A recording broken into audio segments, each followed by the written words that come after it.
Hello, hello, hello, and welcome back to Kanikapila with me, Matt Stead, our lovely Monday night live ukulele jam. And it's been a while, hasn't it? How were your Christmases? Let me know. I had a lovely kind of quite a relaxed one this year, although there was all sorts of stuff going on around the world. And we even had snow yesterday, which was really nice. So I took the kids out and we made snowmen and we had a snowball fight. It was like a last little bit of Christmas at the end, which was really nice.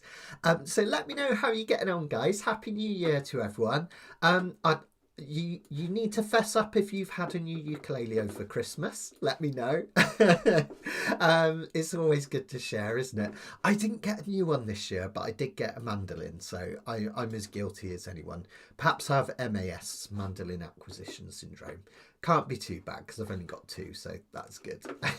And Shell's learned a new Scottish word, hogmanay. Yeah, like that, the Scottish New Year celebrations. It's a cool one, isn't it? Fantastic. So we're gonna kick off a whole new year of Kanikapila. We're gonna be every Monday for the foreseeable future, 6 until about 7:30 generally, where I'll teach you to play without sheet music. Most of you know how it all goes and how it all works. If we've got any newbies, let me know.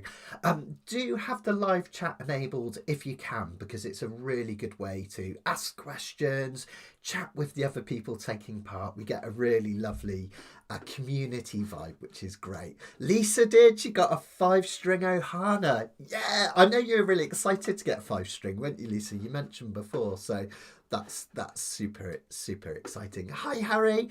Harry is one of the people that's organising the cruise that I'm going on, and somewhere, I think it's on my phone, he sent me a little picture today. And we've not got long to go. Let's see if I can find it and forward it on, and then I can bring it on the screen. Let's have a look. There we go.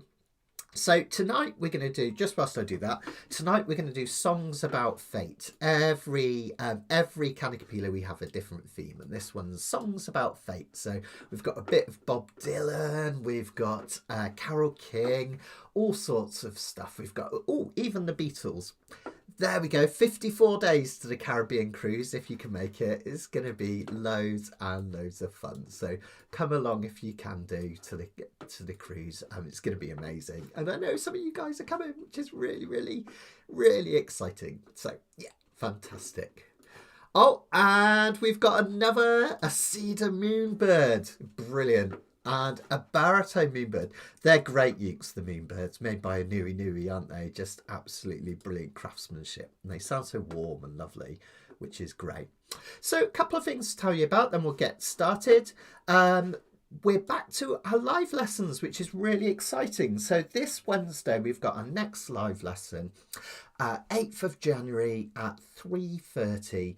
And we're going to learn a beautiful piece of music called The Blackest Crow. It's a really gorgeous old-time fiddle tune. And if you follow the link on the Facebook page, I've created a link of a really beautiful version by Julie Fowlis. Gorgeous singing, so you can kind of have a listen to how the track goes. I actually learnt it on mandolin, but realised that it would work perfectly on ukulele, so I've made like a ukulele chord melody version, which is really great. So yeah, not long now, Lisa. Make sure you've booked your shore leave days and whatnot. I've done a couple of mine, but I need to get on and do some more, which is exciting. Happy New Year, guys. Fantastic. Okay, and also, of course, we've got our Beatles course continuing. This very morning, I was writing a chord melody version of Yesterday. So that's going to be the next one. It's going to take me a little while to finish it off because it's quite complex, but it's really beautiful. So we're going to have a look at Yesterday, and we're going to do a full chord melody version. All available on the website, mattsteadukulele.com, as are all my courses. Karen, I'm glad you said that, because I wanted to mention just that we're all sending our love to Esther. She had a wobble over Christmas while she was away, and became very, very unwell, but she's doing so much better. So I just wanted on the record to say we're all sending our love to Esther for sure. Okay, right then, let's have a look at our sheets for tonight. We're going to start with a beautiful Bob Dylan number. This one's called A Simple Twist of Fate. This was on his Blood on the Tracks album, which is probably my favourite Bob Dylan album. It's the one with Tangled Up in Blue, Idiot Wins, so many great songs, which is really, really exciting. Oh yeah, don't forget our challenge. We've got a New Year challenge. I'll mention that a little bit later in the break as well. So this one's off Blood on the Tracks, and it's a really simple song in that it's in the key of C, but there are some really beautiful, unusual chords in this, which is really lovely. Remember, when we do Kanikapila, just a quick refresher, we number the chords in the key 1 through to 7. So in the key of C, we've got C, D, E, F, G, A, and B.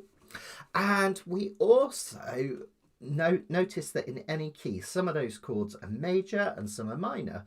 So generally, the 1st, the 4th, and the 5th chords are majors. That's C, F, and G. And then the 7th chord is a weird diminished, but we rarely play that. And then the 2, the 3, and the 6th chord, I'm running out of fingers, are minor chords, which you'll see there. Occasionally, one of those, some writers break the rules. So here we have the 1 chord kicking us off, setting us off on a journey, and each of these boxes up here is for 4 beats. We're in classic 4/4 timing, so 4 beats here. Hi, Beach. Oh, nice. Sarah, I don't know them. I'm going to have to check him out. I've been listening to lots of John Reichman at the moment in Sierra Hull, so I will check him out. So the first box, we have a C chord for 4 beats. 1, 2, 3, 4. I'll go over the strum pattern, etc. in a minute. And then another one. Then we've got a C major 7. Now this is a beautiful sounding chord. It's a C chord, but instead of the highest note being C, it's a B, which is the 7th note in the key of C. That's how it gets its name, a major 7. And notice I've only got to move my finger one place. I could move that finger back, or I like to just use my 2nd finger here. And then the next chord is the next fret for a C dominant 7. That means we have a B flat in it. Isn't that lovely? And then we go to F. Now we call this line cliche, which is interesting, where the overall chord quality doesn't change. It's all types of C major chords. And then the melody note on one particular string descends. And that's what we've got going on here. Because look, we have this C to a B note to a B flat note. That's C, C major 7, C7. And then it goes to the 4 chord for a bit of change. We call the 4 chord the change chord because it tends to come in verses and it just offers a bit of a change from the 1 chord. Now this progression is really interesting. In the comments, let's see who's the first person to spot what other song this sounds like.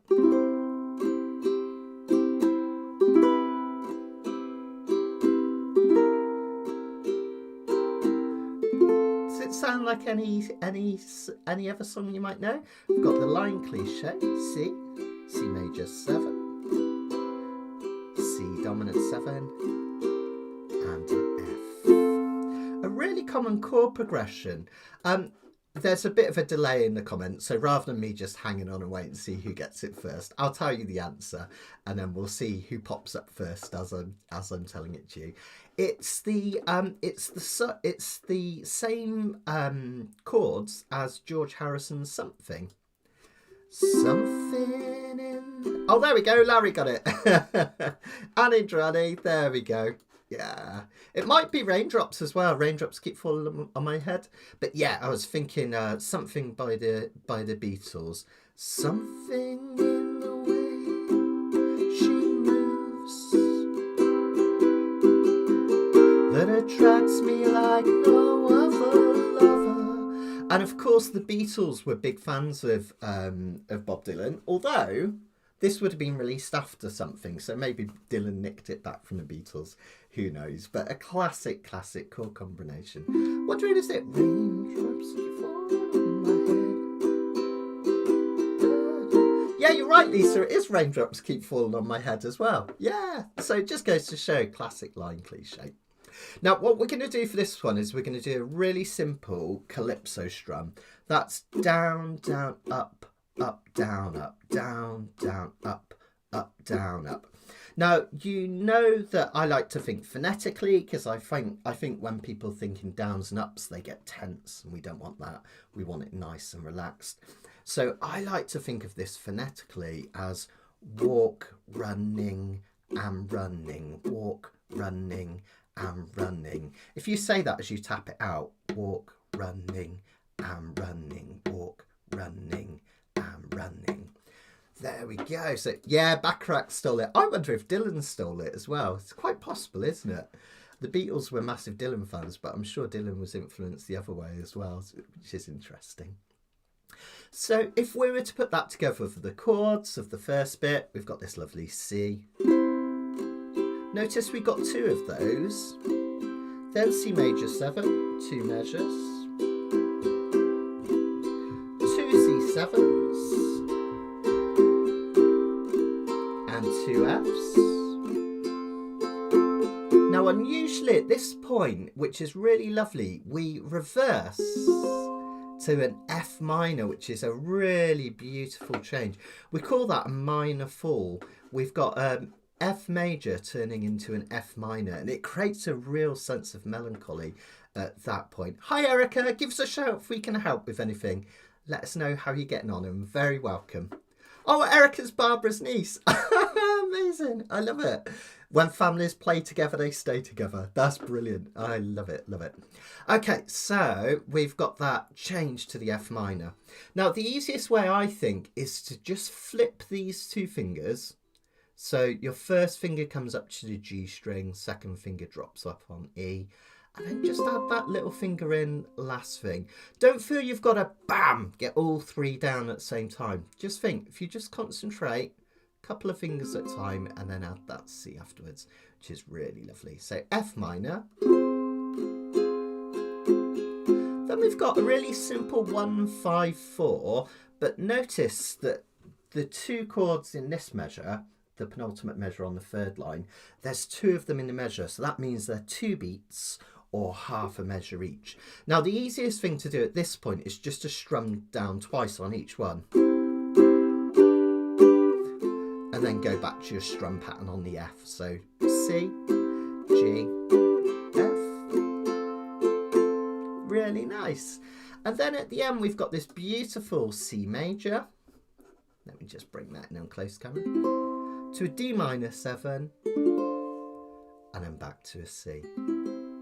Now, this is kind of really beautiful and simple, but unusual, because generally when we get a D minor, which is the 2 chord in the key of C, go into the C, it tends to be via a G7 like this. Hear that classic 2, 5, 1 sound. But here we're just going to keep it really simple. Just 1, 2, and back to 1. It's almost acting like the 4 chord, just a slight change, which is really lovely. Now, one of the things I absolutely love about Bob Dylan songs is that once you get a verse, you've pretty much got the whole song, because these verses just go round and round and round. So once you've played these 4 lines, you just repeat them again and again and again. And we've got a fair few verses. Let's see how many there are in this one. We've got 6 verses altogether, plus we're going to do an instrumental one, so 7 verses.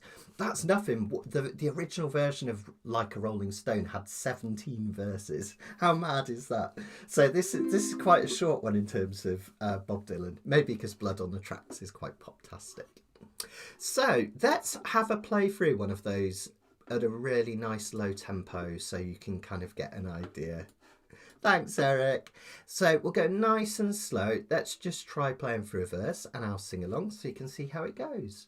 1, 2, 3, 4. They sat together in the park as the evening sky grew dark. She looked at him and he felt a spark tingle to his bones. 'Twas then he felt alone and wished that he'd gone straight and watched out for a simple twist of fate. Isn't that lovely? I forgot to tell you, I can't remember if I told you, but on that last, those last 3 chords, use your pinky, your little finger for the C, because then the D minor 7, you just put the D minor shape on top and then take it away. So that last bit, C, G, F into that will look like this. Little finger, D minor on top, and then back to your little finger, like so. Fantastic. Now this one, if you want to do a little bit of soloing, this one's in the key of C. So an A minor pentatonic works brilliant because that's a relative minor, or a C major pentatonic. Now these are all on your scales and reference sheets for any new biz that hasn't seen this. You can download it completely for free. You'll find the link on the YouTube video and in the first few comments as well. But I'll put it up on screen to show you. The reason we use pentatonic scales is that it takes out the 4th and 7th scale degrees in a major pentatonic, or 2nd and 6th in a minor pentatonic. And those are 2 notes that clash with some of the chords. For instance, the 7th note in the key of C, C, D, E, F, G, A, B. If you were to play that B note at the same time as someone strumming a C chord, it will sound really horrible because our ears don't like the sound of 2 notes next to each other. In fact, I can show you, if you just strum a C whilst I pick this note, just strum a C chord, you'll notice it's not pleasant, it doesn't work. Whereas if I play an E as you strum the C chord, it's okay, right? They work together. So basically these pentatonics, they take out 2 of the notes that don't fit together, basically. Hi Charlene. So that's the idea. So we take out the notes that don't sound great, leaves us with 5 notes which do sound great. Now the brilliant thing, regular Kanikapilists, if that's a name, will know that the brilliant thing about the A minor pentatonic, which we can use, is that it goes along your A string, starting from open A, and it features all the dotted frets on your uke. So 3rd fret, some ukes have a dot on 3, others don't, but you can play the 3rd fret C.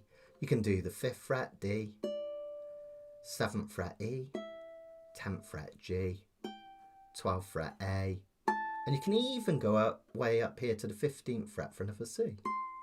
Now that's brilliant because it means if I was to play a backing track, let's see if I can find my backing track that I did earlier, you'll see that I can play these at the same time and any of those notes and it will sound great. Let me just make sure I'm connected to my Bluetooth. Go. Yeah, cool. Okay, so have a listen to this. This will be just a little backing track and I'll just play around with those notes on the A string and you'll see, hopefully it will work.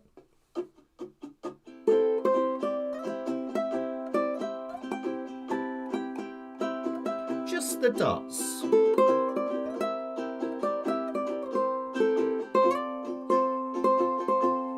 Literally just playing those dots.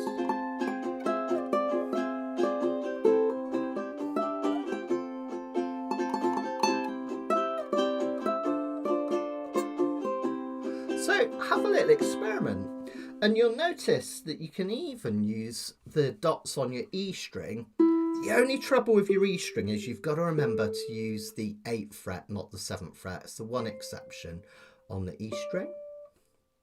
And you can also play the C major pentatonic down here by playing open C, 2nd fret for D, open E, 3rd fret for G, open A, 3rd fret for C. There you go. Oh, it's so nice to hear everyone chatting in the chats. That's really lovely. It's so nice to have everyone back as well. I really missed you lot over Christmas.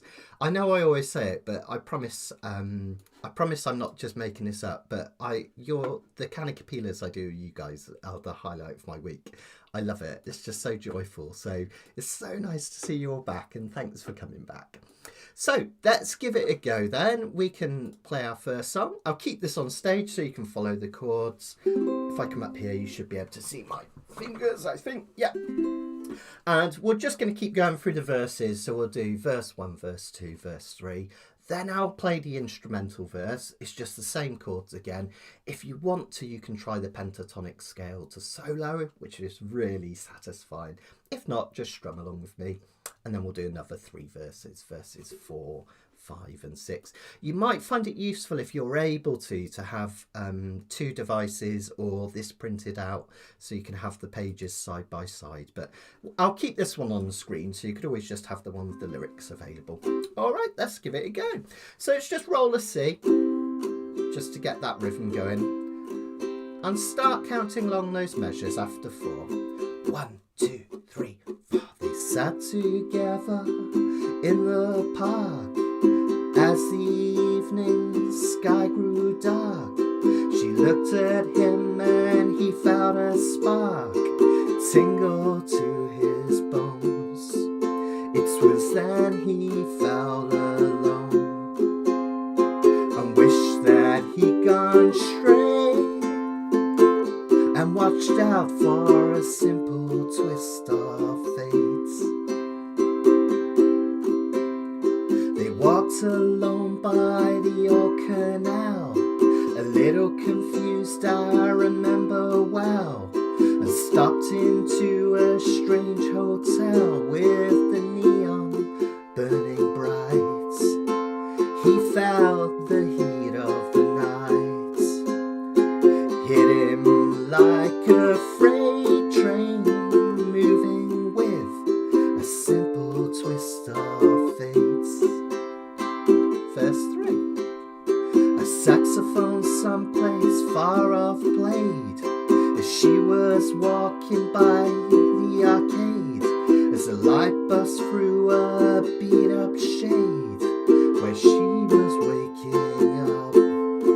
She dropped a coin into the cup of a blind man at the gate and forgot about a simple twist of fate.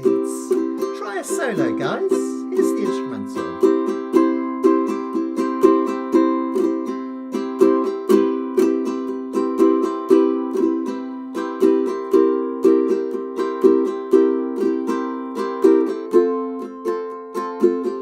Flip to the minor if you're strumming. Then you'll C, G, F. Final line. Bring that solo to a close. Lovely. Now verse 4. Here we go. He woke up and the room was bare. He didn't see her anywhere. He told himself he didn't care. Pushed the window open wide. Felt an emptiness inside, to which he could not relate. Brought on by a simple twist of fate. He hears the ticking of the clocks and walks along with the parrot that talks.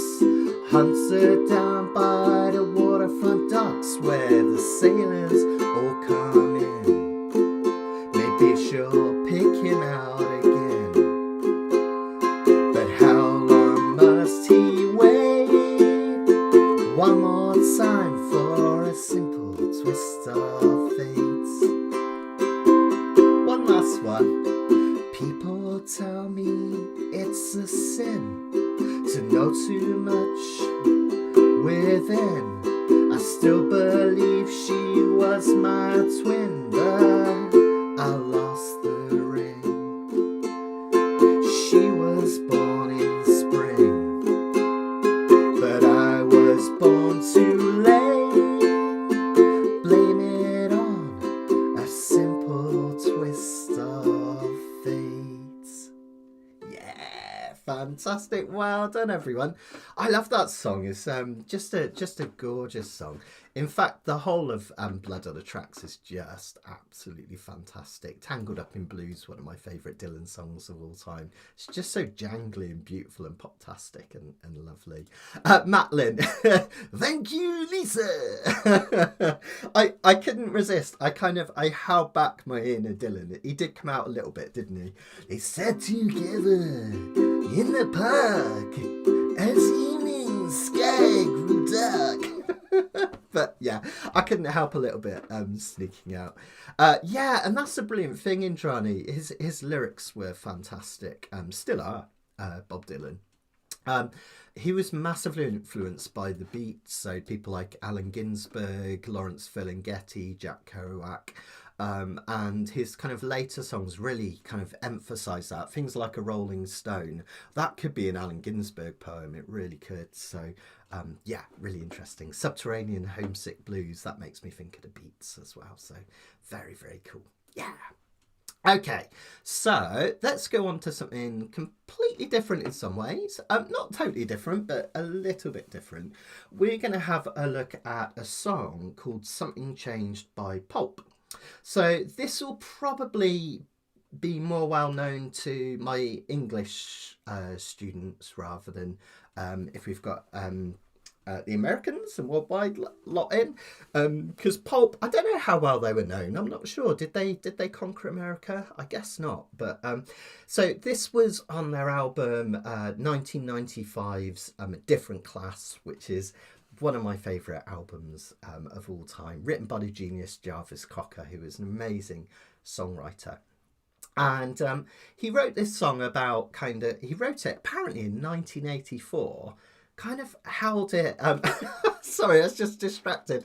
Karen says I need more cigarettes and booze to perfect my Dylan instrument impression.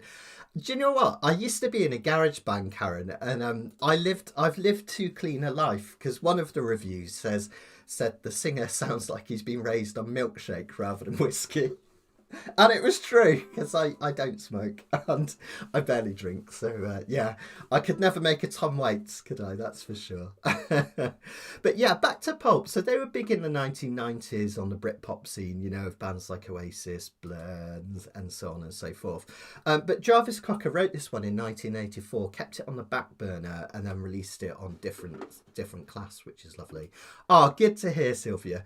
Now, Pulp are my wife's absolute favourite band. She loves them to bits, and we've been to see them like a million times, and they're always absolutely fantastic live. And because of the sentiment on this one, because Pulp was Sharon's favourite band, this one has a bit of a personal moment for me, because I sang this to her on stage in Exeter in Devon when I proposed to her. So I sang this song, and then I got down on one knee and proposed to her, and you'll be glad to know that she still said yes. No worries, Sylvia. Good to see you. Good to see you. And it's quite a romantic song. It's all about what would have happened if he'd never gone out that one night and met his potential partner, which is really lovely. Yeah, Joan Baez does a beautiful version of that song, doesn't she, Betty? The last one. Yeah. So let's take a look at what's going on with this one. Quite interesting. This one's in the key of G. Most of the songs we're doing tonight are in the key of C, but this one's in the key of G. And it starts with a really interesting kind of introduction, which is based on a G chord. It would be D on guitar. And then we use these suspended notes that we've talked about before to kind of add some texture and melody to it. I'll show you what I mean. It's going to look and sound like this.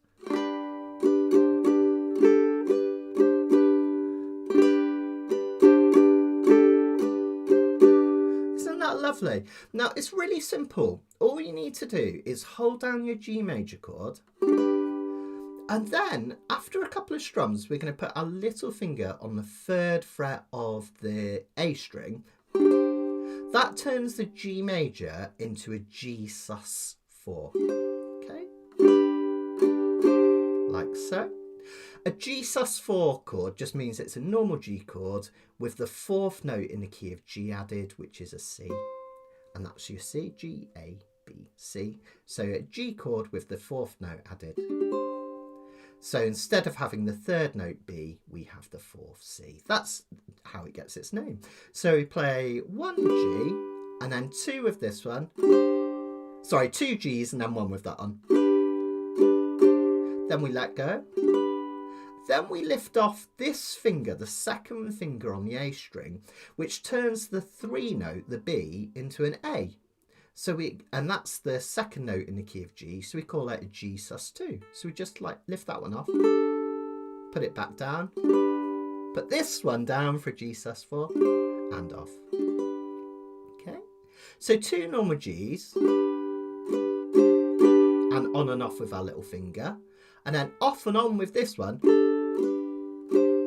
and then we add the next one. Now don't sweat this too much because you don't oh, I've not seen it yet, Betty. I'm desperate to see that. Is it good? Let me know. I'm desperate to see that film. It's a new Dylan biopic that's out, which sounds amazing. Now, if you struggle with this, just strum straight Gs as I strum it, and I can fill it in for you. But when you put it all together, we get this. And you do it again. That's basically the verse, the intro, and any interludes that we have. The interludes come in after the choruses, basically. So that's what we have. Then we're going to go to exactly the same strum that we did for the Bob Dylan song, Calypso strum, which is used for lots of folk music, also indie pop and things like that. That's your down, down, up, up, down, up, down, down, up, down, up, down, up, down, up, like that, so on and so forth. Now, because we're in the key of G, these chords that come up are going to be very different. Yeah, he was in June, wasn't he? Oh, I'm glad to hear it's good. Yeah, cool. Okay. So, we've got the one chord to start us off in the key of G. That's G. Makes sense, right? I wrote this song. And then we go to a B minor chord. That's barring the whole of the second fret. And then your ring finger up here on the 4th fret of the G string. Okay, if you really struggle, just bar the bottom 3 of the 2nd fret, which gives you a G major 7th, which is close enough. All right, so I wrote this song 2 hours before we met, and then a C. Or if you're doing it the full way, I wrote this song 2 hours before we met. Of course, if you're into your barring, you could take the B minor up to a C here, like a B flat shape. That would look like this. I wrote this song 2 hours before we met. Or the other way. I didn't know your name or what you look like yet, which is really lovely, right? Then the next bit's really pretty because what it does is it stays on the same chord, and it's kind of like a bit of a trick because you get that consistency of new chords, but the vocal melody changes as we go into the pre-chorus, which is really, really beautiful. And we're playing the 4 chord. Remember that 4 chord often starts a section. I could have stayed at home. And then a D chord, that's a 5 chord. So if you think about it, we're just going up, aren't we? 4, 5, then we drop back to 2 one more time because 2 is the heartbreak chord. It gives a little bit of melancholy. And then finally we've got this E chord. Now this is quite a tricky one. Beginners will struggle with this, but give it your best bet. All right, it doesn't matter if it sounds a bit kind of chucky and not perfect. Just give it your best try and see what you can do. Few ways of doing this E chord. So you could keep this bar down if you wanted to and use your 3rd finger to bar the top 3 strings here, G, C and E, like so. Okay, you've got to make sure you kind of bend it back because we want this B note on the bottom. Or you could just reset and put 1 finger here and do the mini bar. Or you could even put 3 fingers in like this. Or if you want to do my favourite way of playing an E, which I find way easier, is just to bar the whole of the 4th fret and put your little finger up here on the 7th fret on the dot like that. That's a lot easier, I think, than trying to kind of bend your finger back down here. But either's totally fine. The reason this is an E, if you think about it, if we take it back, E, E flat, D, D flat, C. My finger's fallen off the edge. It's just a C chord moved up, which is really, really nice. Okay, so a few different versions of that E chord. You can use whichever you feel most comfortable with. It's absolutely fine. Yeah, Beach. If you've got the strength to do all bar chords on this, which would be great, you can do the G barred absolutely. Bar in the 2nd fret, and then these 2 fingers up here in an F shape. Because then you can just use bars for all of it. I wrote this song. Just take this finger away 3 hours before we met. Okay. So have a little experiment, see what works best for you. I find sometimes if I do too many bar chords, my fingers start to ache after a while. So I like to use the G for a little bit of respite, but you can use whichever you want as well. And Indrani's right, yeah, using that bar chord E is really nice because from that B minor, you could just take your bar up and drop down like so, which is really nice. Okay, I'll play that next section for you then, that pre-chorus, so you can hear how it sounds. Let's stay on close camera. I can use my little finger for this scene. Here we go. So I could have stayed at home and gone to bed, and then again I could have gone to see a film instead. And then to really ratchet up that heartbreak, that melancholy, this chord should tug at your heartstrings, we go back to the 3 chord. So one of the things that I really want to teach you in Kanikapila is what I often call chord personalities. So no matter what key you're in, those chords 1 through to 7 each have a personality. 1 is home, and it's where the tension is relieved to. 2 is melancholy, and it can be used to segue into the 5 chord. 3 is the heartbreak chord, the saddest chord in any key, and that's what this one is, B minor. That's why this bit pulls at your heartstrings. 4 is your change chord. It's tended to be used to start a new section or in a verse to give some respite from the 1 chord. 5 chord is tension, and it makes you want to go back to 1, so you often get that at the end of the line, and you see that at the end of this line here. 6 is a melancholy chord. It's not quite as sad as the 2 chord. And then 7 is your jazz chord, that diminished, but we're not going to use that in this song. So by starting to think about these chord personalities, you kind of know what to expect, and it also just makes it interesting. So at the start of this chorus, we have the B minor, which really kind of ratchets up the kind of the melancholy. You might have up to an E again, change your mind. A minor 7, I could do it here like this, or I could do it down here, or the easiest way of all, just no fingers at all. And then a D chord for tension.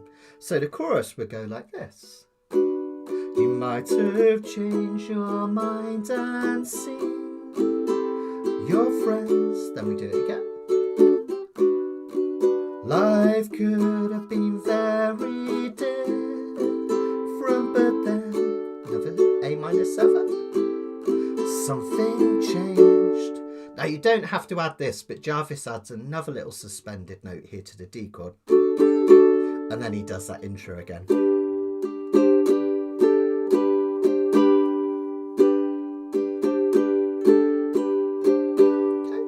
Now that basically gives you all of the parts of the song. We've got the verse, the pre-chorus and the chorus, and then we've got those little beautiful interludes with those suspended G chords, which is really nice.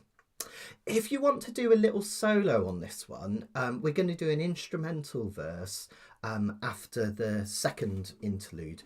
It's not as complex as it looks. It looks way more complex than it is, but just think intro just means that G bit. Verse, pre-chorus, chorus, G bit, verse, pre-chorus, chorus, G bit. And then we have an instrumental verse, so you can do a little solo, pre-chorus, chorus. So it's pretty much the same thing 3 times basically, only we're going to do the last one instrumental. Now for this one, if you want to play along with a solo, we're in the key of G. So just like we talked about these in the key of C, we use the C major pentatonic and its relative minor. In the key of G, you guessed it, we're going to use the G major pentatonic and its relative minor, E minor. G major pentatonic, Indrani's got there already. It's the one they use for the riff of My Girl. Dum, dum, dum, dum, dum, dum, dum. So we start it way up here on the 7th fret of the C string. This is only one way of playing it, but this is where I like to play it. To 9, back to 7 on E, up to 10, back to 7, up to 10. Really nice clear shape there, isn't there? 7, 9, 7, 10, 7, 10. And if I play it in this rhythm, I got sunshine. It's the Temptations riff. You can also pair that up with the E minor pentatonic, which goes 4, 7, 5, 7, 5, 7. So slightly different shape. And they work well together because the relative minor pentatonic has all the same notes as the major. It's just in different order basically. So it's a kind of nice way. You can see there of that dotted line, 2 different shapes, and then you can use that to create nice pentatonics. Oh, I know what you mean. Hi, Shona. Hope you had a great Christmas. I know what you mean. The great ones are always most difficult, but of course, you could transpose this to the key of C, which would give you easier chords to play. Let's have a look. Let me bring it on again. So it's quite good to transpose sometimes because it shows how these work. So in the key of C, C would be the 1 chord, E minor would be the 3 chord, and the 4 chord would be F. So quite often you end up with easier chords. In the chorus, the 3 chord would be C, D, E minor, followed by the 6, which would be C, D, G, A. I had to think about that. And so you can transpose like that live if you want. The reason I've kept it in G is that's the original key, which makes it easier to sing in for me. Plus it means you can do the nice... And that bit's kind of really sweet, isn't it? So that's why I've kept it in the key of G, even though the chords are quite tough on this one. Should we give it a go? Come on, you got this. If you get stuck on any of it, just do the Z chord, play an inch away from the strings and just sing along and enjoy yourself. And if you enjoy this and you haven't heard it before, check out Different Class. It's an absolute fantastic album. Let's give it a go. Let's give it a go. Okay, I come in on this camera. Okay, here we go. Let me make sure I've got the chords and everything and the lyrics. Yeah. So 1, 2, 3, 4.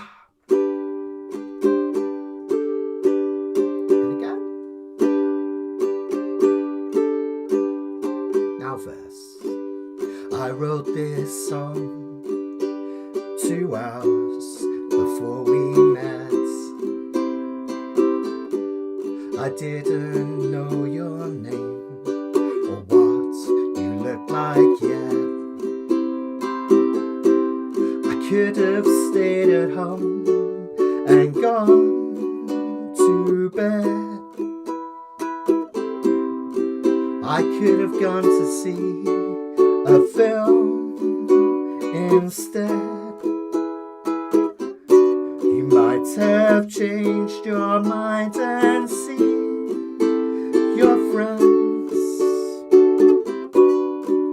Life would have been very different, but then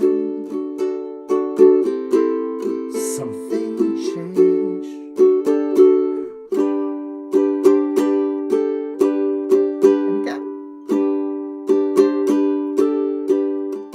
Whole lot again. Do you believe that there's someone up above?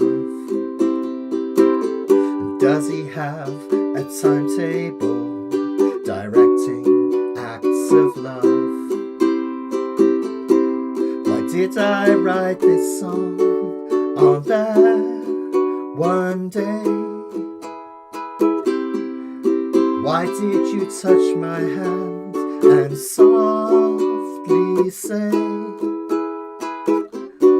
stop asking questions that don't matter anyway. Just give us a kiss to celebrate here today. Something changed.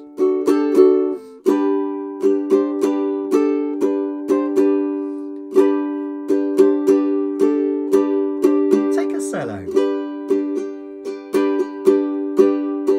Or strum with me for another verse.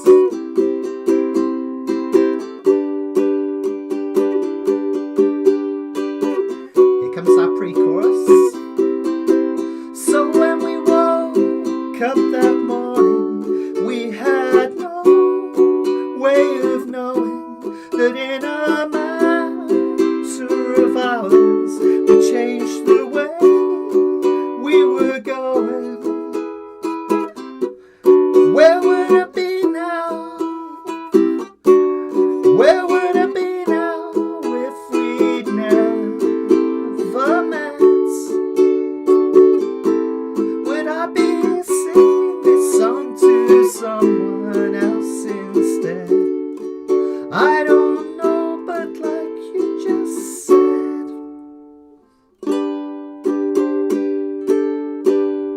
something changed. Yeah, well done everyone. As with all Kanikapila, just to show you that us teachers go wrong, I completely forgot that the final chorus had an extra couple of measures in there. So I'm sorry if I completely confused you all with that final chorus. If you want to have a go later on your own, absolutely fine. Just make sure the final chorus, don't play that one like I did, play that one. The only difference is it has an extra B minor to E. So I kind of, went a bit doolally there, but hopefully you got the idea anyway. It's a beautiful song. It's so romantic and lovely. I think it's just gorgeous. And Jarvis Cocker's voice is really amazing on this one. It really suits his kind of low voice, which is lovely. Me too, Indrani. And honestly, I hope Sharon's not listening downstairs. She'll be really angry that I got it wrong. My proposal song. Oh. There we go. I'm trying to remember. I think I did play it on ukulele. Yeah, I must have done, mustn't I? Might have been guitar, but I think it was ukulele back in the day.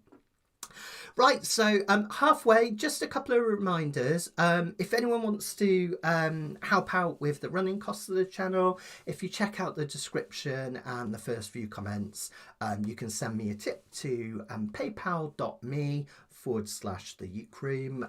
Really appreciate your support, guys. Means a lot to me.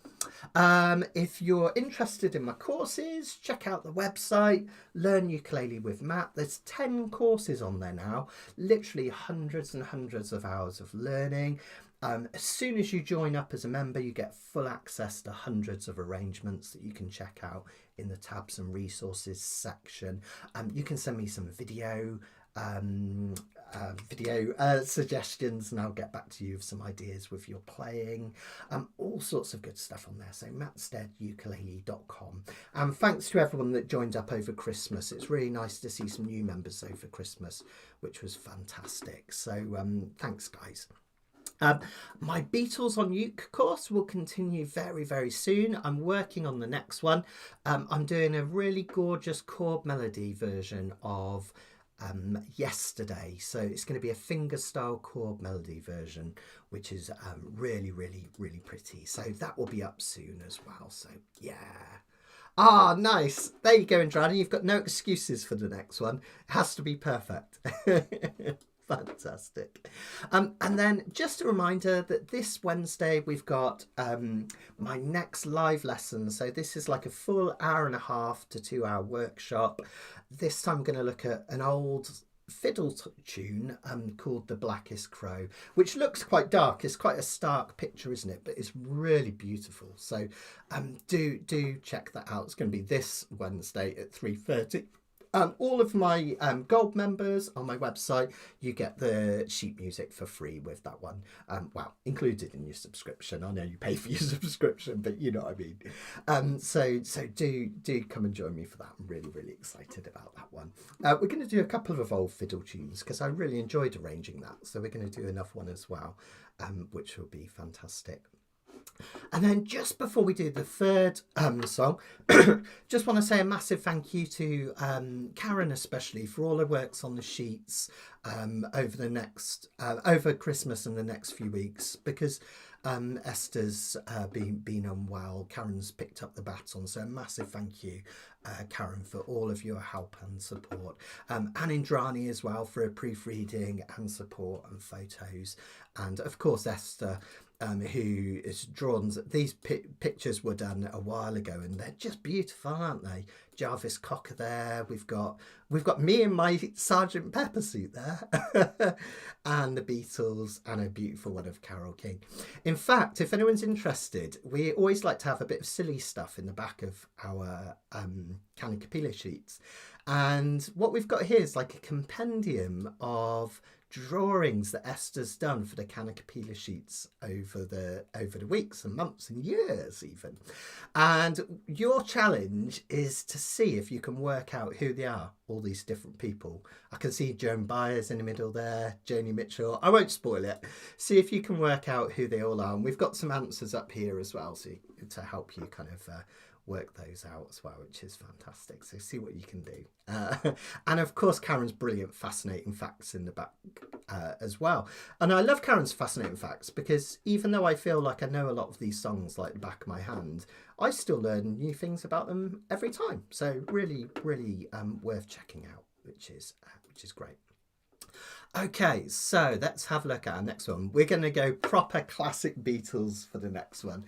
We're going to have a look at Let It Be, an absolute classic. Thanks, Beach. This one was on the Let It Be album. I always used to get confused. Yeah, aren't they great, Lisa? I always used to get confused by the last two Beatles albums because Let It Be was recorded before Abbey Road, but it came out after Abbey Road. So this wasn't recorded as the last Beatles album, but ended up being released as the last Beatles album. So here we've got Let It Be, which kind of fits the kind of end of the Beatles, doesn't it, rather sadly. This one's got really relatively straightforward chords, mostly things like C, G, A minor and F. It's in the key of C. So we're back to easy peasy chords. I think the chords in the key of C are the easiest to play. So we start with the one chord, just your C major, bog standard C major.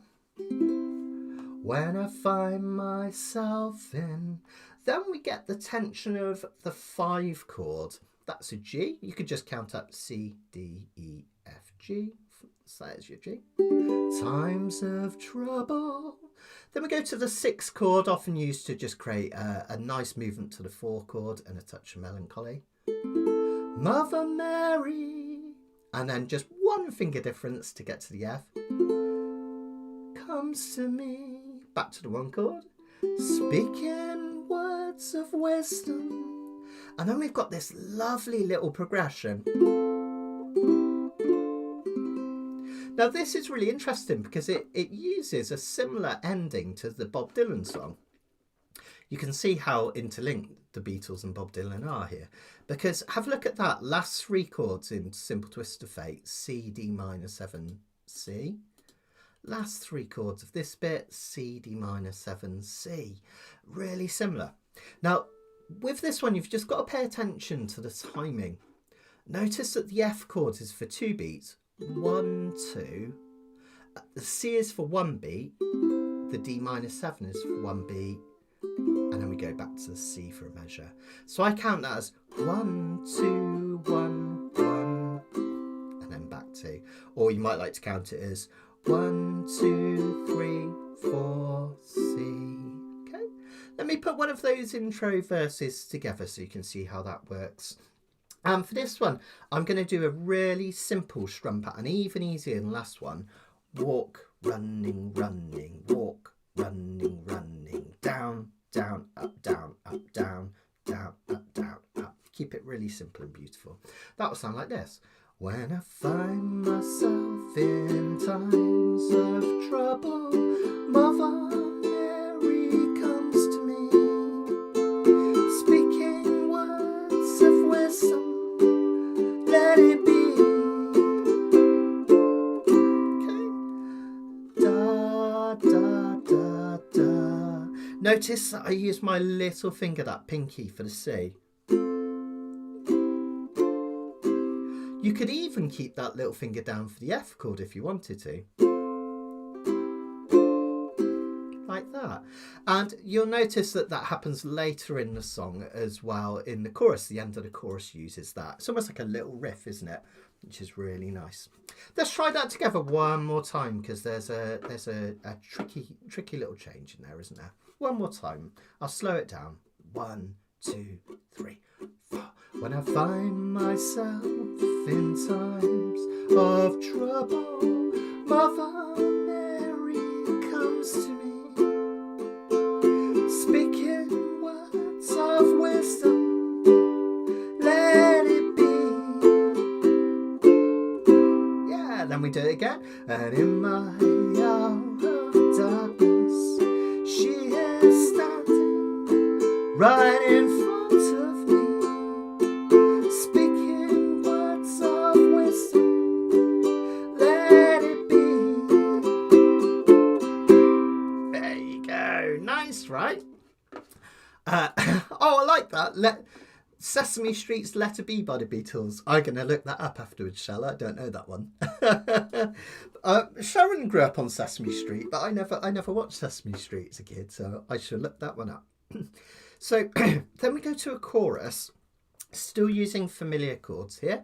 A minor, G, that's the 5 chord, 4 chord for change, 1 chord for resolution.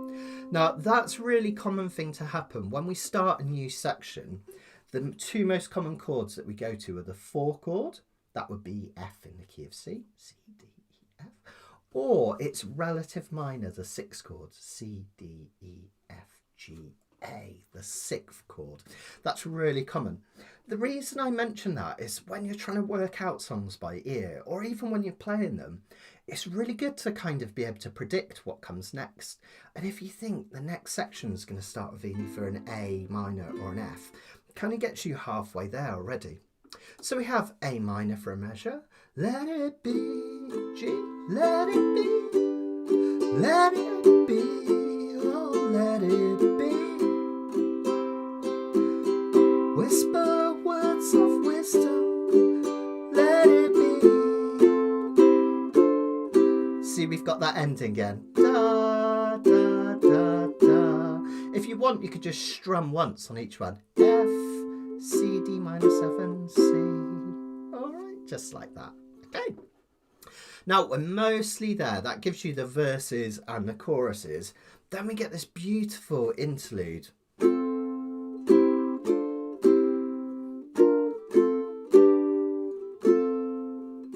Isn't that lovely? You'll know it from the organ part in the original. Obviously, it's Paul McCartney on piano, isn't it? But then this lovely organ part comes in. Da, da, da, da, da, da, da, da, da. It was quite a challenge to find the chords that work really well on the ukulele for this one. But notice something to make it easier. The start of this bit is the same as these ending bits. 2 Fs, 1 C and a D minor 7. So we start with that. And then we go to a B flat. You can either bar the whole of the first fret like this, 2 fingers up here, or just down here like so. F. Okay. So if I put that together, from the F, da, da, da, da, B flat F, da, da, and then G, F, C. 5, 4, 1, just like we've got, where is it, up here? So chords that we've used before. So da, da, da, da, da, da, da, da, da. Now it might take a bit of practice because they're quite tricky chords and they're really fast, right? So you'll get that. Barbara, you could play D minor 7 up here, just barring the whole of the 5th fret. But of course, then it does take you away from all the chords lower down. So you could always just do a D minor. Ba, ba, ba, ba. Yeah, D minor would work there, Barbara, if you struggle with that full D minor 7. Just to help a little bit. So that interlude comes after the 3rd chorus. So this one, relatively straightforward. Verse, verse, chorus, verse, verse, chorus, and then an extra chorus. Then we do that interlude. Da, da, da, da, da, da, da, da, da. And then the verse instrumentally, that's just a normal verse. You can either do a solo or you can strum with me. Another chorus and then verse, verse, and then 3 choruses to finish on. So basically, as long as you know if you're on a verse or a chorus, you'll be fine. All right, just follow me. If I'm singing "Let It Be," it's a chorus. If I'm not, it's a verse, basically. So you'll soon get the hang of it. If you want, oh, excuse me, if you want to play over the solo, do a wee little solo on this one. We're in the key of C, so it's going to be that C major pentatonic or the A minor pentatonic. So I'm just going to have a glug of squash. I always forget how talking for 2 hours, it really dries out my voice.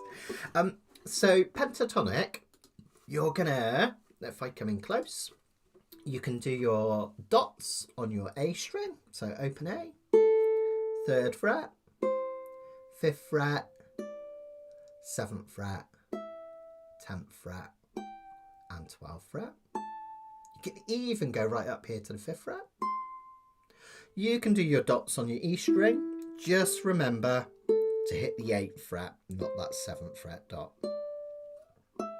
And you can do your C major pentatonic, open C, 2nd fret, that's D, open E, 3rd fret, that's G, open A, 3rd fret, that's a high C. All right, so have a little go at trying a little solo on that one. That will sound something like this. Let's see if I can find my backing track. Here it is. So just nice and simple.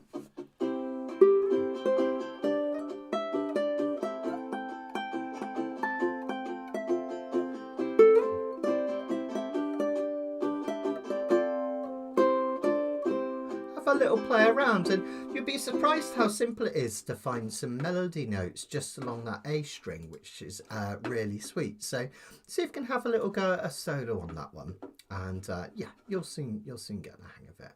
Let me just get this right size, bring it back to the right picture, and then we'll have a go. It's interesting, Barbara and Karen were just talking in the comments about hand surgery, because Barbara's been through it, and it terrifies me, guys, because I occasionally get really bad carpal tunnel, but it scares the life out of me having hand surgery, because if I can't use my hands, I can't earn my living, I can't earn my crust, so it's a bit terrifying, isn't it? But I'm glad it worked for you though, Barbara, because it'll pay off in the long run, won't it? Which is the important thing. Indrani, this one, there's quite a lot of key chord changes, so a picking pattern could be quite tricky on this one. It would sound quite pretty doing something simple like inside outside. That's C string, E string, G string, A string, like that. When I find myself in times of trouble, Mother Mary comes to me, speaking words of wisdom. Let it... Now this bit you'll just have to pinch B, and then you can go back to your picking pattern, or you could just strum that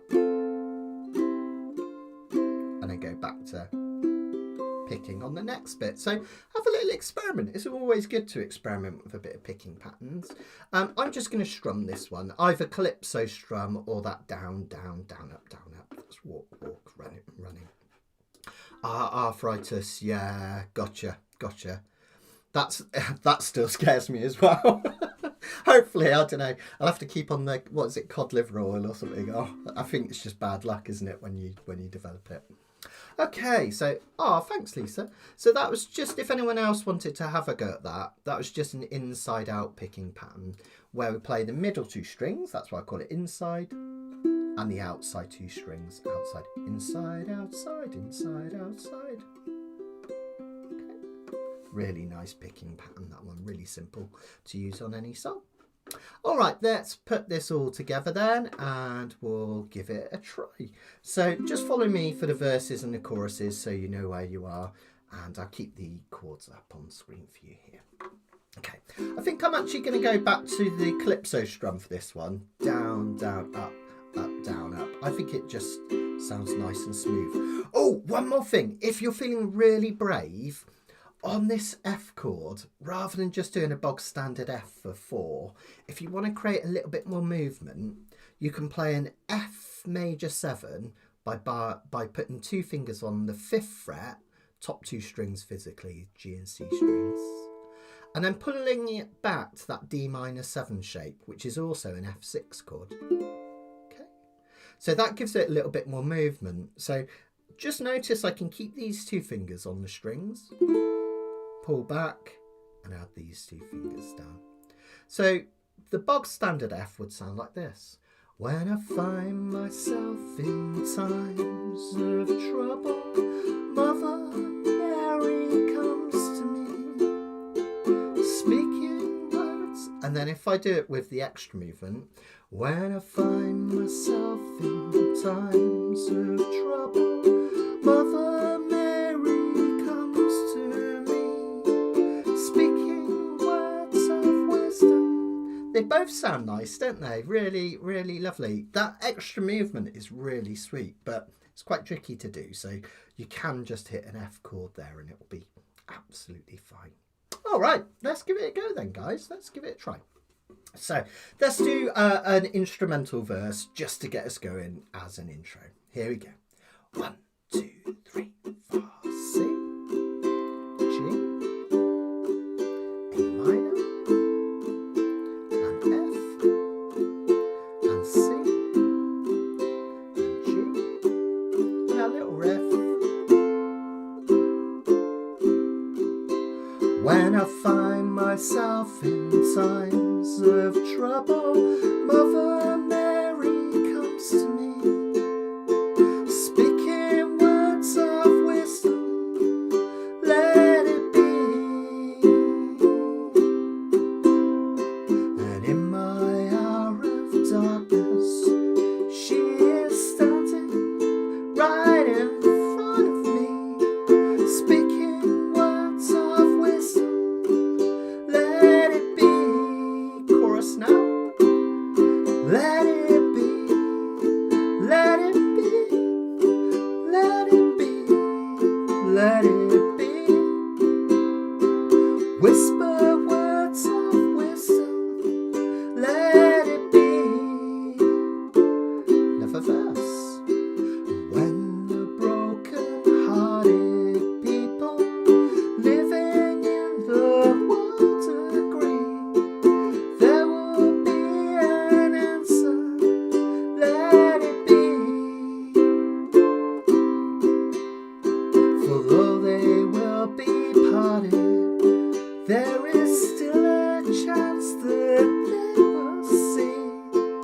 There will be an answer, let it be. 2 choruses now. Let it be, let it be, let it be, oh let it be. There will be an answer, let it be. Another chorus. Let it be, let it be, let it be, let it be. Whisper words of wisdom, let it be. Now that nice interlude. Ba, ba, ba, ba, ba, ba, ba, ba. And an instrumental verse. Take a solo if you like. Hit those dots.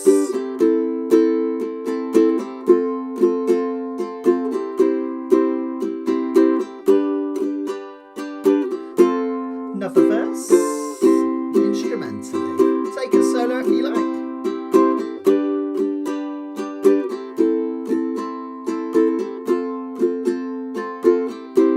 Then bring it to a close. Here we go into another chorus. Let it be, let it be, let it be, let it be. There will be an answer, let it be. Another verse. When the night is cloudy, there is still a light that shines on me. Shine until tomorrow, let it be. Another verse. I wake up to the sound of music. Mother Mary comes to me, speaking words of wisdom. Let it be. Now just choruses. Let it be. Let it be. Let it be. Let it be. There will be an answer. Let it be. Another chorus. Let it be. Let it be. Let it be. Let it be. There will be an answer. Let it be. One more. Let it be. Let it be. Let it be. Let it be. Whisper words of wisdom. Let it be. Let's finish with an interlude.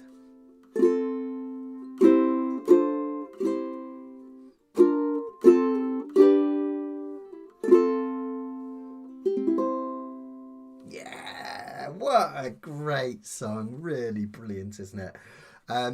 Those tricky bits with those 2 beats of F and then 1 of C, 1 of D minor 7 takes a lot of practice. So don't sweat it if you didn't get that first time. As I always say, you've got the whole of the rest of your lives to perfect this. So, excuse me. So take your time with that and really work on that, and it's worth it because when you get those changes, they're so beautiful, and I just think it sounds gorgeous on ukulele. So stick with it if you can. Sorry guys, I'm just going to take another quick swig. Okay, there we go. Right. So we've got one more song tonight. We're going to do It's Too Late, and this one was your people's choice. So every week for the sheets, Karen runs a Facebook poll. If you're not already a member of the Facebook page, I've got a special group. It's called Learn Ukulele with Matt, Uke Students Hangout, and it's a really great place to go and post videos, get some support and some encouragement and some ideas, and you can ask questions too as well. I meant to do an apology to you guys. I'm so sorry I've barely been on there over Christmas, but now I'm back into it. I'll be back on there. So if you've asked a question on there, don't panic. I will get to it this week. I just need to get back into Facebook and checking social media and everything. So lots more stuff to come later in the week. But on our Facebook page, Karen suggests a poll each week. And what we do is we then pick some choices from the Kanikapila Vaults, and you guys pick a song. And this one was from our Carole King special that we did a while back, and we did all songs from her wonderful Tapestry album. And this one is one of my favourites actually. It's Too Late. It's quite a sad song. If you read Karen's Fascinating Facts, you'll see that. Sorry, I got distracted by something then. You'll see lots of information and lots of different theories about who this song was written about.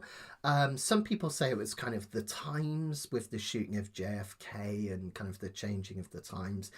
Some people think it was about one of her later partners or husbands, but I think it's generally accepted that this was about the breakdown of her first marriage to Jerry Goffin. Of course, they had that amazing collaboration, didn't they, Goffin and King, writing so many songs for in Timpan Alley. Not Timpan Alley, the Brill Building, you know what I mean. And this one's a great song. It has all these chords, and you look at it and you think, what on earth? All those jazz chords, they're going to be impossible to play on the ukulele, right?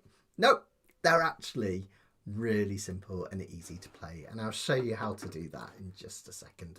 Just going to check in on the comments here. Saintless has got a question. Could I give you a tip for keeping time whilst finger picking? Yeah, absolutely. So it's all about really matching your picks to a beat. I'm just going to quickly whiz back to Let It Be. So, for instance, the picking pattern that we were doing in this one, which was that inside outside, each of those is an on or an off beat. On, off, on, off, on, off, on, off. What do I mean by that? The on beats are your numbers, 1, and your off beats are your ands in between. 1 and 2 and 3 and 4 and... So what you want to do is just take things slowly below tempo and get into a rhythm. 1 and 2 and 3 and 4 and 1 and 2 and 3 and 4 and I always say, really, just whenever you're learning a picking pattern or any new song, take things down below tempo and then get comfortable with the timing and then beef it up from there. So what you could do is try playing it along without the words first, doing that picking pattern twice on each measure. There it is twice.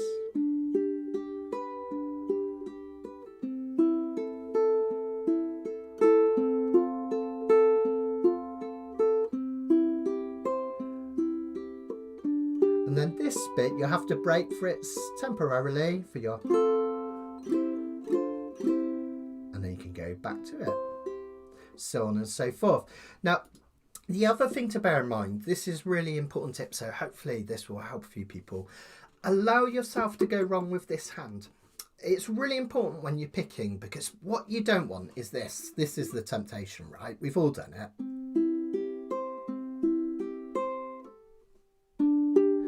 And then you've lost the rhythm because you've paused between chord changes. So even if your fingers aren't on the next chord straight away, keep your finger picking going no matter what, like this. See, I wasn't dead on it. So even if I'm a bit late, it still sounds nicer than having a big gap and losing your rhythm. So have a try with those things. If you got my finger style course, if you get a chance, I've got lots of tips on there as well, so do check it out. And there's some finger picking in the intermediate course as well, so check it out as well. So yeah, I love Carole King. She's one of my all-time favourite artists. Absolutely amazing. And this has got some gorgeous chords in it. Let's have a look then. Excuse me, I'm still recovering. I came down with COVID again for the 3rd time over Christmas, so I'm still recovering from that slightly. It's in my chest. Poor Sharon, when she sleeps next to me at night, it's like sleeping next to a rattle. My chest still kind of bubbling away. I hope I haven't got long COVID, but it's still in my chest. But so if I sound a bit croaky today, you know what's going on. Thanks, Karen. Thank you. So let's have a look at these chords. This one's in a key of A minor, so A minor is the 1 chord. I wouldn't sweat the numbers too much on this one because it can get a bit confusing. But in a minor key, such as A minor would be the 1 chord because it's obviously the first chord we hit. Now A minor 7 is really easy, just no fingers at all, literally all your open strings. Okay. So we're going to hit that for a whole measure. Then we're going to go to D6. Just take any finger. I like to use my first finger and bar the 2nd fret. Now to help get it clean, try and get as close to the metal fret as possible. So don't come back here where it's all going to get chucky. Try and get it right over here where it'll be cleanest. That will sound really nice. Thanks, Pam. Thank you. So let's do that. The rhythm for this one is a walk, walk, running, running, twice per measure. I'll show you what I mean. walk, walk, running, running, walk, walk, running, running, walk, walk, running, running, walk, walk, running, running. We're going to do that twice per measure. Down, down, down, up, down, up, down, down, down, up, down, up. All right, that's the rhythm. Going to get a bit of a groove on with this one. Oh, thanks, Indrani. Yeah, it's my favourite band, Belle and Sebastian. And this was actually a gift. And I actually have no idea who bought it for me. I asked on Facebook and no one owned up. It randomly came in the post one day. And I absolutely love it. So whoever bought it, if you are watching and you're just an anonymous person, thank you from the bottom of my heart, because I love this T-shirt. They obviously knew I was a Belle and Sebastian fan. But yeah, totally amazing. Just turned up in the post one day. It's one of my favourites. I've got a Sarah Maisel strap, which has lots of foxes on. So sometimes when I do workshops, I wear them both. Oh, I've shrunk our song. Okay, so let's have a look. Now, if you play that straight, it would sound something like this.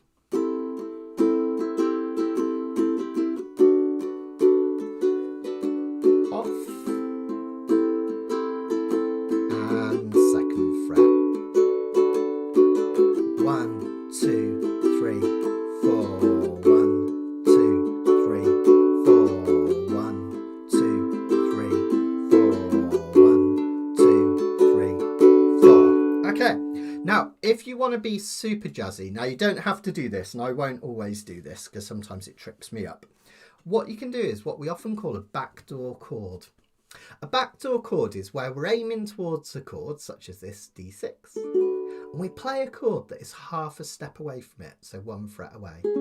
That would be a D flat 6. And we're going to do it on the last beat before we go to D6. I'll show you what I mean.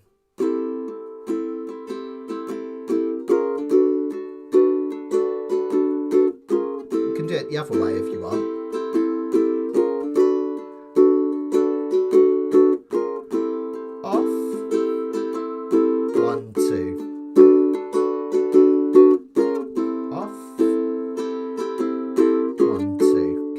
If you find that tricky, just do the A minus 7 to the D6. That'll be absolutely fine as well. And that's the intro, the interlude and the solo we're going to do that for. In the verses, we start with that as well. So let me just get my lyrics up. There we go. Okay. So here we go. It will sound like this. Stayed in bed all morning just to pass the time. There's something wrong here, there can be no denying. Okay, just really straightforward like that. Then we have one more. One of us is changing. And then we have the 7 chord being played as a minor 7. This is really unusual. Carole King really knew her jazz stuff. It sounds great. Now G minor 7, it's like a B flat without the 3rd finger, so it actually makes it easier.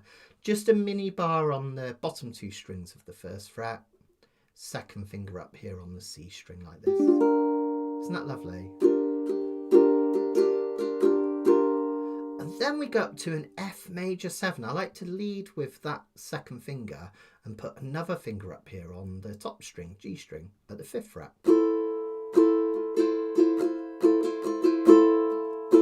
Love that sound when you get to that 7th chord and this, it just sounds gorgeous. So let's play a little verse so you can hear it. I've done that before all the time. Most of my sleeves, Karen, have got like really droopy. All my jumpers have got really droopy sleeves where I just pull them up over my elbow all the time. Let's do a verse on close cam so you can see what I mean. 1, 2, 3, 4.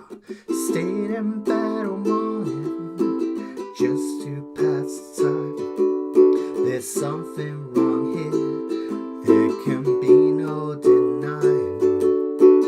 One of us is changing, or maybe we've just stopped crying. How lovely are those chords? Again, the chorus sounds so jazzy and sweet, but it's really, really easy to do.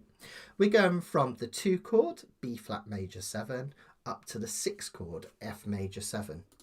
Now, B flat major 7 is like a B flat, Only we don't need to do that mini bar on the bottom two strings of the first fret. We just lift off, so it's just touching this F note here. First fret of the E string, up and over, up and over. Kind of, I guess it looks a bit like an E minor that's been moved up and over. Like that. Isn't that lovely? Now when you go up to that F major 7, what I do is I try and keep, whenever I change chords, to smooth them out as much as possible, I try and keep the same fingers on the strings that they're on at present. So when I go up to this F major 7, this finger comes off, these two scooch up to the 5th fret, and they fill in the gap on the top two strings, G and C strings. Now it's a bit of a squish, but notice that creates this really smooth transition. It's too late, baby, it's too late, though we really did try to make it. Something inside has died, and I can. Then our old friend D minor 7, you could just do a D minor, but a D minor shaped little finger. Hide and I just can't fake it. E7. Now that E7 at the end, I won't go too much into theory because it's late at night over here in the UK and I'm sure everyone's brain's melting because it always is by the last song. But whenever you play a dominant 7, that just means a letter like E and a number 7 with no major or minor in between. We call that a dominant 7. So E7 means E dominant 7 if you're being technical. Whenever you play a dominant 7, it always likes to resolve to a chord that it's 5 above. And E7 is 5 above A. Look, if I think of E as 5, A, B, C, D, E, E is 5 above it. So an E7 likes to resolve down to a type of A chord. And after each chorus, we go back to this intro interlude bit. And of course, we've got a type of A chord, an A minor. Now notice in choruses 2 and 3, they're exactly the same, only the last chord, instead of being a G7, instead of being an E7 is a G7. And the reason is, at this point, it goes into an instrumental which starts with C. Well, what chord is G7 5 above? C, D, E, F, G. G is 5 above C. So again, she's using a dominant 7th to resolve to a chord that's 5 below. Really, really clever. So the first chorus ends in E7. The next two choruses end in G7. That's all you've got to remember. All right, simple as that. Really easy once you've got it. Then we've got this beautiful instrumental, which is really, really lovely, really simple to do. Just C major 7. Remember, not just normal C major 7 down here. Up to that F major 7. That B flat major 7, like an E minor up and over. Fingers off A minor 7. G minor 7, that's this one. Take that up to F major 7. B minor 7. And then an E7 at the end. The reason being that we're going back to an A chord. So it makes sense that we've got that chord that's 5 above. All right, so that's for the instrumental, if you want to have a go at that one. And then the outro is just C to F major 7, and we just keep doing that. It's as simple as that for the outro. Okay, so we've got intro, then we do a verse, then a chorus, then another of those interludes, verse, chorus. Then we do this instrumental, another one of these interludes, that's the solo, and then to finish off, verse, chorus, and another one of the instrumentals, which is this one again, and then where are we? And then the outro to finish. So it does jump around a lot. It's worth having this page handy, but it's quite slow. The chords are quite drawn out. So hopefully, even if you're not quite sure which section we're on, just follow me and you'll be fine. You'll get an idea. Let's have loads of fun. I will stick around at the end, of course, as always, to answer any questions and just to say hello and thank you and goodbye. But I just want to say, just in case anyone drops off on this last song, thanks so much for attending. Thanks for supporting me, and thanks for coming back. It's always nerve-wracking. I've been teaching for 20 years now. I haven't been doing this YouTube stuff for 20 years, but every year when I get to Christmas, it's like slightly terrifying. Will everyone come back? And you guys have. So thank you from the bottom of my heart for doing so. Otherwise, it's just me talking to a screen and no one on the other end, which is a bit horrible. Okay, so thanks a million. And this will be our last song for tonight. Don't forget to join me for the special live lesson this Wednesday if you can. If you can't make it at that time, you can watch it back anytime you like. Same goes for all of these Kanikapilas. You can watch them back whenever you like. Okay, let's do it. Let's try it from the top then. So remember, you don't have to do that backdoor thing. You can keep it really, really simple. Doesn't have to be like overly groovy. Just give it your best shot. Here we go. All right. 1, 2, 3, 4.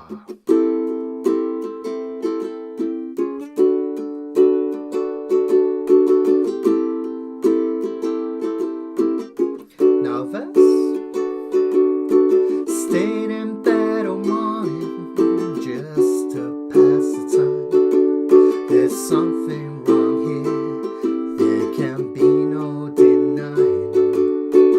One of us is changing, or maybe we've just stopped trying. Here comes the chorus. It's too late, baby, it's too late. Though we really did try to make it, something inside has died, and I can't hide, and I just can't fake it. Intro bit again. Oh no.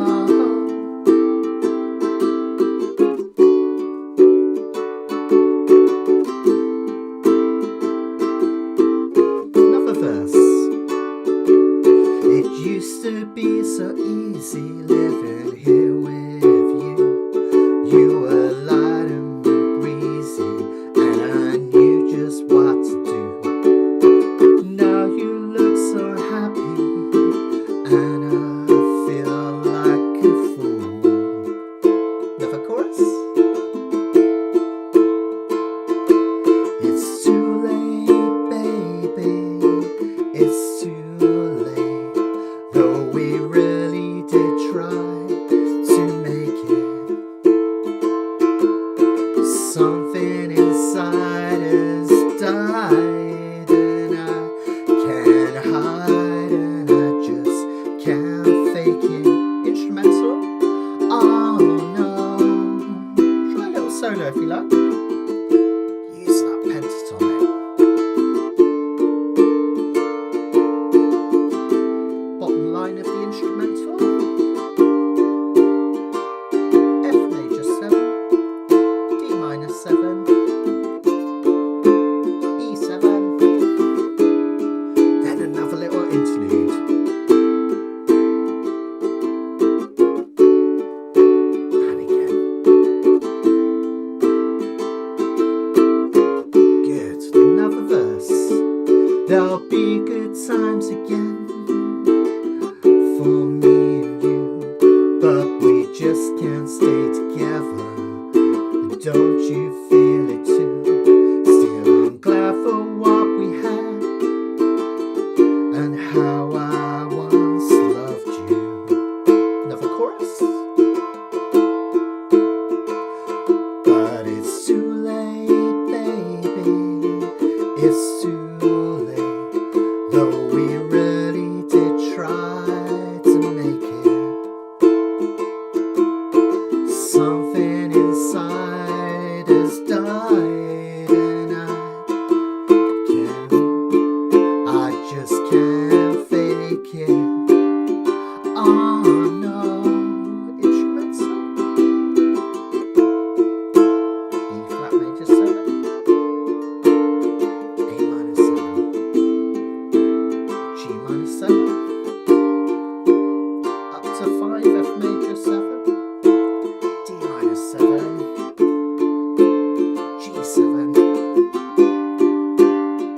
outro. It's too late. Oh, baby. It's too late.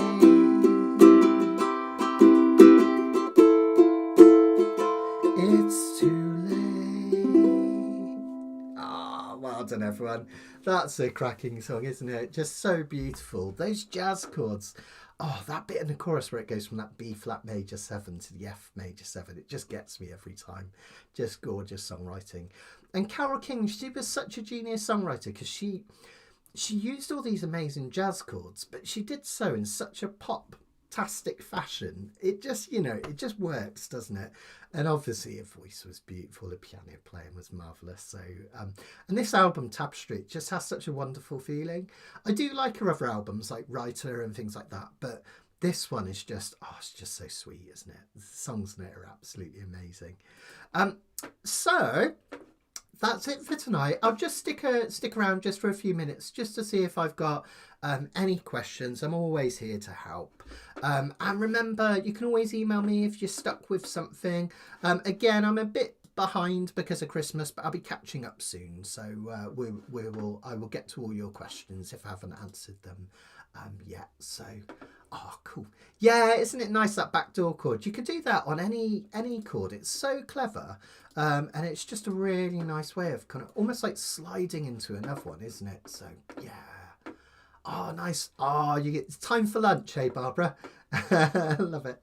Thanks, Shona. Thank you. Hopefully I'll see you soon, Shona. Sorry it's been a bit of a break, but we shall get back into it soon.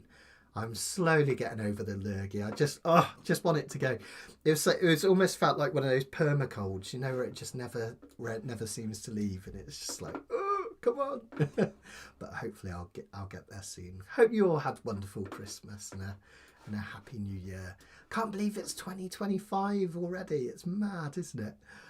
Today I've been doing a lot of work prepping the cruise. I bring Harry's Ticker in again. So we've got 54 days. It's really not long now, is it? Until March the 1st. It's going to be so exciting. Sharon's actually got a birthday whilst we're out on the cruise, so I'll have to take her to one of the posh restaurants on board on that day, I think. Just made me think then by seeing it's 1st March. So yeah, if you're interested and you haven't already booked, get in touch with Donna and Harry. But those that are coming, I've just finished doing all the worksheets. All I need to do is do some left-handed version because we've got a couple of left-handers coming. So once I've done that, we'll be sending them all out to you. So you've got your worksheets in advance. Hi, Chris. Good to see you. So that's going to be really exciting. And we'll send you a full itinerary and everything soon as well. So it's not going to be long, is it? It's going to be absolutely loads of fun. Okay. Well, I think I'm going to head off. Just don't forget, Beatles stuff coming up soon. We've got Yesterday, which I'm really, really excited about. And join me this Wednesday for the Blackest Crow. It's going to be loads of fun. So thank you. I will. Simon Mayer. I'm going to write that down in a sec so I remember Sarah. So yeah, Sarah Jane, sorry. I will definitely check him out. Fantastic. I'm really enjoying the mandolin at the moment. It's something a bit different, which is nice. And it's nice using a pick for a while because I broke my fingernail. Look at that, over Christmas. So you might have noticed tonight. I have to be careful not to give you the birdie, but I've had to strum with this finger because it's the only one that has a nail on. This one's gone, but yeah, I can still play. I can still play mandolin, which is good. So yeah, fantastic. Oh, and almost forgot. Don't forget our regular challenges. We've got one up there at the moment online, and I'm really embarrassed, Karen. I can't remember the name of the challenge, but check it out on our Facebook page. There's also, I've done a dedicated page to it on the website as well. If you go to Learn Ukulele with Matt and then go to more and then challenges, you can find out what the challenge is and how long you've got to do the videos. We're going to do some, everyone who it wins gets a set of badges, button badges, including the very special Matt Thinks I'm Amazing badge. And I'm also going to do a few extra prizes as well coming up, because some people have won more than once now, and obviously probably probably not going to want the same badges again and again. So I'll chuck something extra in for the next one. The last winners, I have sent the badges, but it was over the Christmas holidays. So that if you're wondering where they are on the way. But with Christmas post, it might take a little while to wing their way over to you guys. All right, that's it. It was new, doesn't it? I thought that makes sense. It's Happy New Year. So in with the new is the theme. So anything to do, it could be new deal, it could be new shoes, it could be new year, whatever you feel, have a look, or anything that just gives you that kind of fresh feeling. So yeah, Happy New Year, everyone. I've enrolled in the gym. That's my New Year's resolution. So I've only been once though, so I haven't done very well yet. Check in, see whether I'm still doing it in February and March. That'll be the test, won't it? So there we go. Yeah, it's a theme of new, Paula. So anything with new in the title, or kind of songs about new starts and freshness. So come and take part. It's really lovely seeing all your videos. It's really special. I do sit down. I do watch every single one. So do send them in. It's really lovely. It's really special. Okay, folks, I think my voice is going, so I'm gonna head off and send my love, and I will see you next Monday for another Kanikapila. I think we're going to do a Coldplay special next week, which is going to be really exciting. Some really good pop tunes, and see some of you on Wednesday as well. Thanks for coming back. Happy New Year, everyone, and much love. Bye.